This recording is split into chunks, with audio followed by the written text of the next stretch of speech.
Baik, Assalamualaikum warahmatullahi wabarakatuh. Kami dari kelompok 10 akan mempresentasikan tugas besar mata kuliah Jaringan Komputer dan Data, dengan beranggotakan kelompok kami itu terdiri dari pertama Muhammad Reza Gusri, lalu Eva Hajar Aswad, lalu saya sendiri Naila Hanifah, dan juga Nabila Septiani Nawir.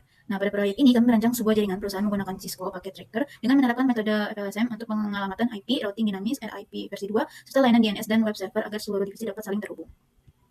Berikut merupakan studi kasus yang telah diberikan, yaitu perusahaan memiliki 3 gedung. Gedung pertama ditempati divisi A, B, dan juga C, lalu gedung kedua ditempati oleh divisi D. Sedangkan gedung ketiga digunakan sebagai pusat server perusahaan yang menyediakan layanan DNS dan juga web servernya. Nah, salah satu kebutuhan utama pada kasus ini yaitu adalah seluruh divisi harus saling terhubung dan berkomunikasi, yang mana mengakses web server menggunakan nama domain dari kelompok sendiri. Nah, parameter yang telah diberikan kepada kelompok ini yaitu menggunakan blok IP-nya 10.10.00 per 16 dengan jumlah hostnya masing-masing terlihat seperti yang ada di tabel. Lalu divisi A itu 17 host, divisi B 51 host, divisi C 58 host, dan juga divisi D itu 40 host.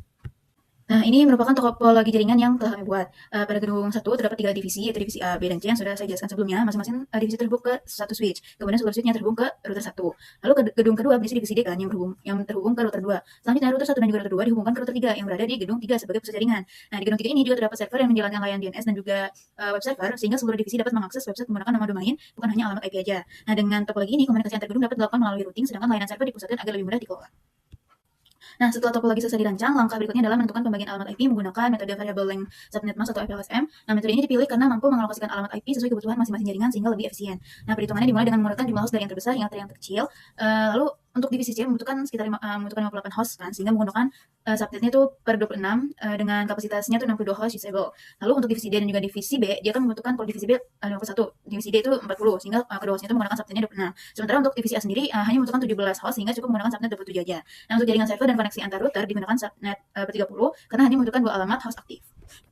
Nah, berikut adalah hasil perhitungan FLSM untuk beberapa subnet. Untuk divisi C sendiri, dia memperoleh network address-nya 10.10.00 per 26 dengan rentang alamat hostnya dari kelahiran itu 1 sampai 62. Nah, untuk divisi B, dia menggunakan network-nya 10.10.0.64 per 26 dan rentang hostnya dari 65 sampai 126. Nah, untuk divisi A, dia subnetnya itu akhirnya 192, rentang hostnya dia dari range-nya akhirnya 193 hingga 22. Nah, sedangkan subnet server menggunakan 10.10.0.224 per 30 karena hanya diperlukan 2 alamat host saja. Nah, next ini lanjutan tabel dari yang sebelumnya, dia menampilkan pembagian subnet untuk divisi D dan juga koneksi antar router, yang mana divisi D ini menggunakan network address-nya 10.10.0.128 per 26. Nah, kemudian terdapat 3 subnet point to point, yaitu koneksi router ke router 1 ke router 3, router 2 ke router 3, dan router 3 ke jaringan internet. Nah, seluruh koneksi point to point ini menggunakan subnet per 30 agar penggunaan alamat IP tetap efisien. Nah, setelah proses subnetting selesai, langkah berikutnya adalah melakukan konfigurasi alamat IP pada setiap perangkatnya. Masing-masing interface router diberikan alamat IP sesuai dengan subnet divisinya. Sebagai contoh, interface router 1 yang mengarah ke divisi A menggunakan alamatnya kan akhirannya belakangnya 193. Nah, kalau B itu akhirannya 65, divisi C menggunakan akhirannya 1. Nah, sementara untuk divisi D, routernya itu dia menggunakan alamatnya akhirannya 129. Sedangkan server menggunakan akhirannya 26. Nah, konfigurasi ini dilakukan secara statis sesuai dengan hasil perhitungan FLSM yang telah dibuat sebelumnya di tabel sebelumnya. Nah, berikut nih screenshot pengujian ping ke divisi A. Nah, setelah seluruh konfigurasi selesai dilakukan tadi, kami akan melakukan pengujian konektivitas jaringannya. Nah, pada saat ini tunjukkan hasil pengujian dari salah satu PC di divisi A, di mana PC itu berhasil melakukan ping ke PC dari divisi B, divisi C, divisi D, gateway divisi A, serta server perusahaan. Nah, hasil ping yang berhasil menunjukkan bahwa proses routing telah berjalan dengan baik dan komunikasi antar subnet maupun antar gedung dapat dilakukan tanpa terkendala. Kemudian untuk di slide 9 ini pengujian dilakukan dari salah satu PC di divisi B untuk memverifikasi konektivitas antar divisi. PC divisi B ini berhasil melakukan ping ke PC divisi A, PC divisi C, PC divisi D, dan gateway divisi B serta server. Nah, seluruh paket ini diterima dengan 0% paket loss yang menunjukkan bahwa routing antar subnet itu berjalan dengan baik dan konfigurasi IP divisi B itu sudah benar sesuai dengan tabel VLSM. Selanjutnya di slide 10 itu pengujian ini PC dari divisi C ini digunakan untuk salah satu PC-nya digunakan untuk melakukan ping ke divisi A, PC divisi B, PC divisi D, gateway divisi C, dan server. Nah, hasil pengujiannya itu dapat dibilang sukses. Hal ini membuktikan bahwa subnet divisi C itu 10.10.0.0 garis miring 26. Nah, terhubung dengan baik ke seluruh jaringan melalui router gedung 1 dan mekanisme routing RIP v2 yang telah dikonfigurasi. Selanjutnya di slide 11 ini pengujian pada ping dari PC divisi D dilakukan dengan melakukan ping ke PC divisi A, PC divisi B, PC divisi C, gateway divisi D, serta server. Nah, di divisi D ini berada di gedung 2 dengan subnet itu 10.10.0.128 garis miring 26 dan berhasil terhubung ke jaringan utama melalui router gedung 2 yang terkoneksi ke router gedung 3 via link peer to peer. Nah, seluruh pingnya berhasil dengan 0% paket loss, membuktikan interbuilding routingnya berfungsi optimal. Di slide 12 ini menampilkan pengujian akses web server menggunakan domain kelompok melalui web browser pada Cisco Packet Tracer, di mana PC dari divisi A, B, C, dan D masing-masing berhasil mengakses halaman web dan dengan mengetikkan alamat domain dengan kolom URL browser. Halaman yang ditampil bertuliskan "Selamat datang ke kelompok 10", membuktikan bahwa layanan DNS berhasil memetakan nama domain ke alamat IP server, dan web server ini merespon permintaan HTTP dengan benar. Lalu di slide 13 ini pengujian resolusi DNS dilakukan menggunakan perintah ns lookup pada command prompt di packet tracer. Hasilnya menunjukkan bahwa domain naragroup.com itu berhasil di-resolve ke alamat IP server yaitu 10.10.10.0.241.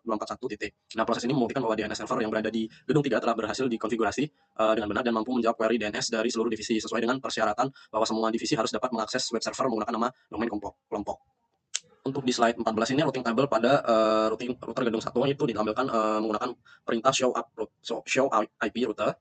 Terlihat bahwa router memiliki entry untuk seluruh subnet yang ada di dalam jaringan termasuk subnet divisi A yaitu Rismin 27, untuk divisi B 26, divisi C 26, divisi D 26, subnet servernya 30, serta koneksi peer-to-peer antar router itu 30.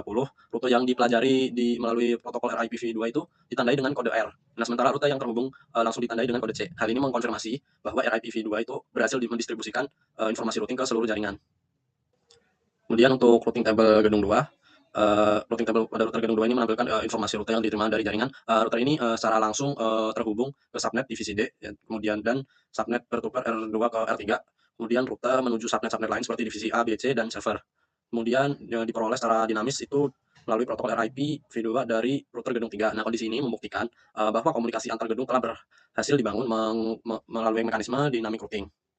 Kemudian routing table router gedung 3 itu berperan sebagai router pusat yang menghubungkan seluruh gedung sekaligus menjadi lokasi server. Nah, routing table-nya menampilkan entry lengkap untuk semua subnet, termasuk rute yang terhubung langsung ke subnet server, kemudian peer-to-peer R1 sampai R3, kemudian peer-to-peer R2 sampai R3, nah serta rute RIPv2 menuju subnet divisi A, B, C, dan D. Nah, kelengkapan routing table ini membuktikan bahwa router gedung 3 ini memiliki visibilitas penuh terhadap seluruh topologi jaringan dan mampu meneruskan paket ke semua tujuan dengan benar. Baik, di sini saya akan menjelaskan hasil pengujian dari MAC address table pada minimal 3 switch di gedung 1 setelah seluruh aktivitas ping dilakukan. Pada slide ini ditampilkan hasil pengujian menggunakan perintah show MAC address table pada 3 buah switch di Cisco Packet Tracer. Perintah ini digunakan untuk menampilkan tabel MAC address yang telah dipelajari oleh masing-masing switch. Pada tabel tersebut terdapat informasi seperti VLAN, MAC address, dan tipe MAC address. Dan port yang tempat perangkat terhubung. Dari hasil yang ditampilkan, terlihat bahwa seluruh MAC address bertipe dynamic. Hal ini menunjukkan bahwa switch mempelajari alamat MAC secara otomatis ketika terjadi komunikasi antar perangkat melalui proses MAC learning. Selain itu, setiap MAC address tercatat pada port yang berbeda sesuai dengan lokasi perangkat yang terhubung. Dengan adanya informasi tersebut, switch dapat meneruskan data langsung ke port tujuan tanpa perlu melakukan broadcast ke semua port. Jadi, hasil pengujian ini menunjukkan bahwa proses pembelajaran MAC address telah berjalan dengan baik dan konektivitas antar perangkat pada jaringan berhasil dikonfigurasi dengan benar. Oke, selanjutnya itu ada hasil pengujian dari MAC address table pada minimal 1 switch di gedung 2 setelah seluruh aktivitas pin dilakukan. Jadi, pada slide ini ditampilkan hasil pengujian pada switch 7 menggunakan perintah show MAC address table. Perintah ini digunakan untuk melihat MAC address yang telah dipelajari oleh switch beserta port tempat perangkat tersebut terhubung. Terlihat terdapat 2 MAC address yang tercatat pada VLAN 1 dengan tipe dynamic, yaitu melalui port Gigabit Ethernet 7/1 dan Gigabit Ethernet 6/1. Hal ini menunjukkan bahwa switch 7 berhasil mendeteksi perangkat yang terhubung dan mempelajari alamat MAC secara otomatis melalui MAC learning. Dengan demikian, switch dapat meneruskan data ke port yang sesuai hingga proses komunikasi dalam jaringan menjadi lebih efisien. Baik, selanjutnya itu ada hasil pengujian ARP tabel pada router atau PC yang relevan setelah aktivitas pin dilakukan. Pada slide ini ditampilkan hasil pengujian konektivitas jaringan dari PC menggunakan beberapa perintah, yaitu ping, ns lookup, dan ARP mina. Pertama, perintah ping digunakan untuk menguji apakah PC dapat berkomunikasi dengan server pada alamat IP 10.10.0.21. Meskipun paket pertama mengalami request timeout, paket berikutnya berhasil mendapatkan balasan yang menunjukkan bahwa koneksi jaringan telah berjalan dengan baik. Selanjutnya, perintah ns lookup ini digunakan untuk memastikan bahwa nama domain narrowgroup.com berhasil diterjemahkan menjadi alamat IP 10.10.0.21. Terakhir, perintah ARP mina menampilkan tabel ARP yang berisi pasangan antara IP address dan MAC address perangkat yang telah dikenali. Hasil ini menunjukkan bahwa proses komunikasi, resolusi DNS, dan identifikasi perangkat pada jaringan telah berhasil dilakukan. Baik, selanjutnya itu ada screenshot hasil pengujian proses protokol DNS dan HTTP pada simulation mode packet tracer. Pada slide ini ditampilkan proses simulasi pengiriman paket menggunakan simulation mode di Cisco Packet Tracer. Terlihat bahwa paket yang dikirim merupakan paket DNS pada layer 7 model OSI. Pada bagian inbound dan outbound PDU details dapat dilihat informasi seperti alamat IP sumber dan tujuan, nomor port UDP, serta MAC address sumber dan tujuan. Informasi ini menunjukkan bahwa paket DNS diproses oleh server, mulai dari diterima hingga dikirim kembali ke perangkat pengirim. Melalui simulasi ini, kita dapat memahami alur komunikasi data pada setiap layar jaringan dan memastikan bahwa proses resolusi DNS berjalan dengan baik. Baik, selanjutnya itu ada screenshot hasil pengujian proses protokol transport TCP dan UDP pada simulation mode packet tracer. Jadi, pada slide ini ditampilkan menu inbound PDU details pada simulation mode di Cisco Packet Tracer. Menu ini menampilkan isi paket yang diterima oleh server secara lebih rinci. Terlihat informasi seperti IP sumber dan IP tujuan, protokol UDP, nomor port sumber dan port tujuan, serta data DNS yang berisi permintaan untuk menerjemahkan nama domain narargroup.com menjadi alamat IP. Dari informasi tersebut, dapat diketahui bahwa paket DNS berhasil diterima oleh server dan siap diproses untuk menghasilkan respons. Hal ini menunjukkan bahwa proses komunikasi dan permintaan layanan DNS pada jaringan telah berjalan dengan baik. Baik, selanjutnya itu adalah screenshot hasil pengujian. Jadi, pada tahap ini dilakukan pengujian untuk melihat apakah PC dapat memperoleh alamat IP secara otomatis dari DHCP server apabila DHCP dikonfirmasi. Namun, pada implementasi jaringan yang kami buat, seluruh perangkat menggunakan metode static IP dengan pembagian alamat menggunakan VLSM. Oleh karena itu, DHCP server tidak digunakan sehingga setiap perangkat telah dikonfigurasi secara manual menggunakan alamat IP yang telah ditentukan. Baik, selanjutnya itu ada kesimpulan. Topologi jaringan yang kami buat di Cisco Packet Tracer sudah berhasil berjalan dengan baik. Perhitungan alamat IP menggunakan metode FLSM juga berhasil. Jadi, pembagian alamat IP menjadi lebih efisien. Selain itu, routing RIP versi 2 memungkinkan komunikasi antar jaringan atau antar gedung berjalan dengan lancar. Semua divisi juga sudah bisa mengakses web server menggunakan nama domain melalui layanan DNS dan HTTP. Jadi, bisa disimpulkan kalau seluruh konfigurasi dan pengujian yang kami lakukan sudah berhasil sesuai dengan tujuan yang direncanakan.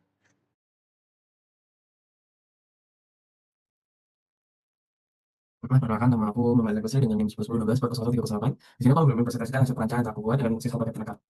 Yang pertama aku akan menjelaskan di sini itu terbagi dalam 3 gedung pada router ini, tentang gedung 1 atau gedung A, router 1 sebagai gedung 2 atau gedung B, atau yang selanjutnya itu router 2 nih sebagai gedung 3. Sebenarnya kita gedung 1 dan 3 aja. Nah, kita fokus di gedung 1 dulu. Di gedung 1 itu terdapat 5 switch. Nah, yang sudah dari tabel ini, yang saya lihat di kita itu saya jelaskan bahwa itu di kelompok 10 di sini untuk jumlah switch pada ini itu kita menggunakan yang gedung A ini kita menggunakan 5 switch, yang gedung B menggunakan 2 switch. Saya lihat sini gedung A 1 2 3 4 5, yang switch di sini 2 switch. Oke. Pada gedung A ini, tiap switch itu kita anggap divisi, ini divisi A, divisi B, dan divisi C. Nah, di sini tiap divisi itu enggak, tiap pada divisi itu memiliki 2 PC. Nah, tiap pada PC ini tersambung langsung ke switch-nya masing-masing, lalu tiap switch itu tersambung langsung ke routernya. Di sini routernya berfungsi sebagai gerbangnya lah, gerbang gedung 1. Selanjutnya itu kita lanjut ke gedung 2, sini itu kita menggunakan 2 switch, yang mana pada ini kita anggap sebagai divisi D. Nah, divisi D ini terdapat 2 PC juga, di mana 2 PC ini tersambung langsung ke switch, dan switch langsung tersambung ke router. Nah, router 1 ini sebagai gerbang si gedung 2. Nah, gedung 3 inilah sebagai pusat servernya atau servernya. Nah, nanti kita di sini tuh buat HTTP sama DNS server itu di sini, buat ceknya. Nah, itu buat penjelasannya di sini tuh, lalu kita menggunakan pada tiap router kita menggunakan kabel crossover. Nah, itu biar lebih di dalam situ lah, jadi bisa nyambungkan antara gedung 1, gedung 2, dan gedung 3-nya.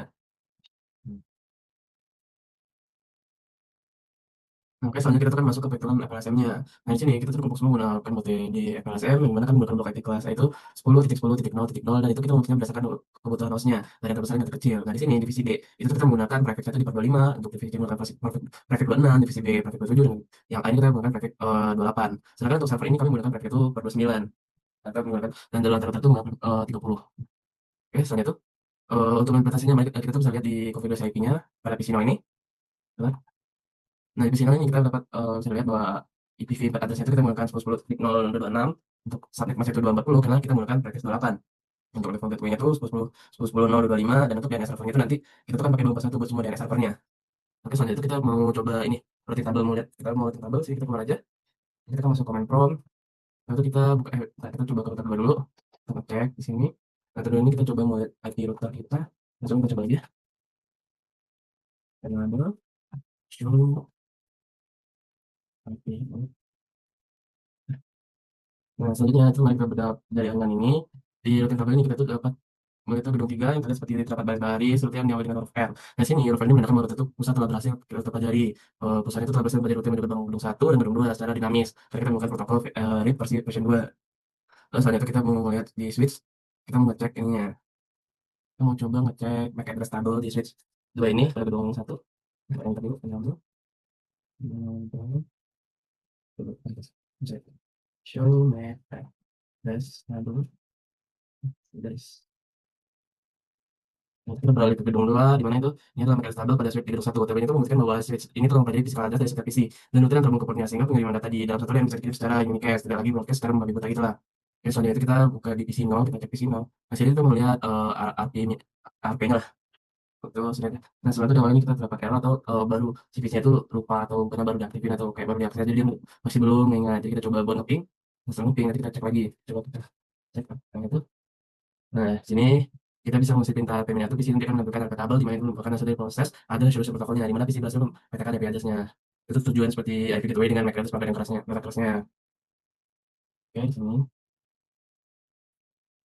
Oke, selanjutnya kita akan coba uji ping-nya. Tadi kita masih di saya kita bisa uji ping sini, ini biar jelas. Kita buka Discord, nanti kita buka command prompt. Nah, situ kita mau ping lah si servernya. Nanti kita tahu server tadi menggunakan 241. ping 10 0 241. Kita tunggu. Oke. Nah, kan di sini suara itu udah muncul itu mengoptimal configure setting di versi 2-nya dan kalau fisik antar itu sudah terhubung sempurna. Jadi udah saya terhubung lah. Nah, selanjutnya kita mau coba lihat ininya, web servernya kita akses webnya. Kita buka kembali di terminal, kita desktop web browser. Nah, kita mau coba masukin tadi kita ngeliatin dulu per server ini kita sudah ngikutin di nah DNS dulu. DNS kita udah ngikutin nalagroup.com, di sini juga ada bebas kita mau gunakan yang mana saja. Sini kita tahu itu nalagroup.com, kita kembali ke terminal, coba ketik nalagroup.com. Nah, situ udah muncul lah webnya. Itu kita nanti kita akan munculkan webnya yang dari si server yang udah kita masukin. Nah, sini buat jadi kita dapat buat TTP itu. Di sini bisa lihat sudah tanggal 10. Nanti ketika mengakses domain itu, kita tuh melalui server dan server menjamak di sini tuh nanti si domain server ini dan server itu menerjemahkan nama domain tersebut menjadi IP server dan HTTP itu menjanjikan nama company-nya tentang si kelompok 10 ini lah dengan sebutan kehadapan kita yang telah akses webnya. Nah, ini tuh buat itu tuh bisa dilakukan ke semua PC. Sini juga bisa. Itu sudah ada untuk coba di sini. Kita coba di situ aja ya. Lalu, kalau di nah, di situ kita bisa coba isi lain arah draw. Nah, itu dia akan menampilkan dengan server web yang kita tadi. Kan kita juga bisa bikin sini kelompok 10. Kita tadi coba masukin nomor kita 10.com. Itu juga akan muncul. Satu. Jadi kan katanya nanti kita baca. Itu nanti kita juga bisa akan gunain si ininya. Kita bisa masuk input si namanya, tapi juga masukin ininya. Si DNS servernya.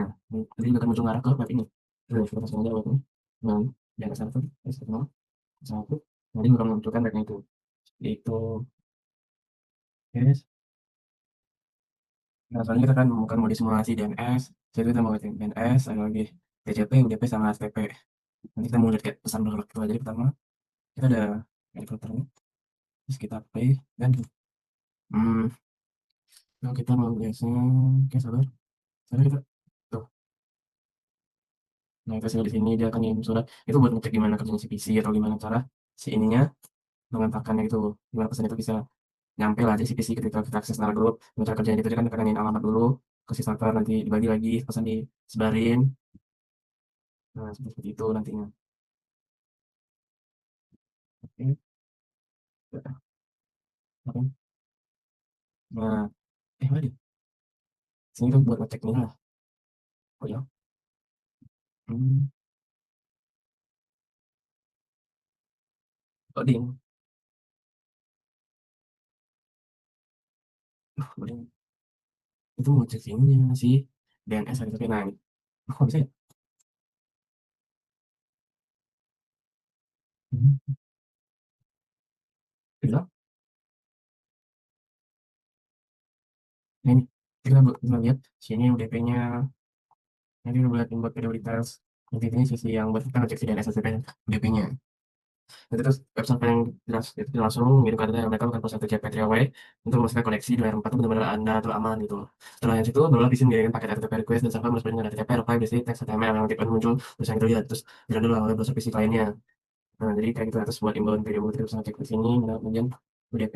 Nah, kita lihat yang itu pada di ya buat di sini tuh. Jadi buat penjelasan itu kita pada PC pertama itu kan menginginkan pakai DNS menggunakan protokol transfer UDP. Paket ini tuh tujuan untuk menanyakan alamat si IP-nya lah si Nara Group ini ke servernya. Setelah itu IP didapatkan, PC dan web itu tidak langsung mengirimkan HTML. Mereka akan melakukan proses TCP dulu untuk memastikan si koneksi LAN 4 ini benar-benar aman atau aman lah. Terus setelah itu kita akan setelah handshake selesai baru PC mengirim paket HTTP request-nya dan server merespon dengan HTTP apa yang berisi teks HTML yang kemudian dirender oleh si PC-nya. Nah, kita akan nampilin ini sih selamat datang. Mungkin ya sekian dari saya untuk presentasi pada jaringan ini kelompok 10 gitu kan. Assalamualaikum warahmatullahi wabarakatuh.